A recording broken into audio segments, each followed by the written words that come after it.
एक शख्स दरिया के किनारे बैठा था, कुछ हाथ मुंह धो रहा था, तो उसकी नजर बिच्छू पर पड़ी। बिच्छू ऐसी जगह बैठा था जहां उसको बहता पानी अपने साथ लेके जा रहा था। उसने कहा बिच्छू तो बह जाएगा।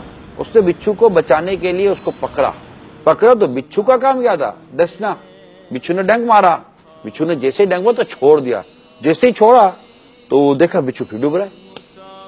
उसको फिर रहम आया, उसने फिर बिच्छू को पकड़ लिया। अरे ये डूब जाएगा। अब बिच्छू का काम था डंक मारना। उससे जैसे बिच्छू को वैसे फिर डंक मारा, उसने फिर छोड़ दिया बिच्छू को।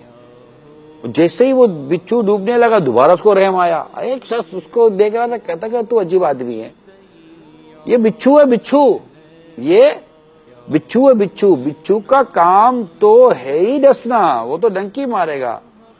तो बोला मैं ये जानता हूं कि जब ये बिच्छू होकर अपनी हरकत नहीं छोड़ सकता तो मैं इंसान होकर अपनी इंसानियत कैसे छोड़ दूं।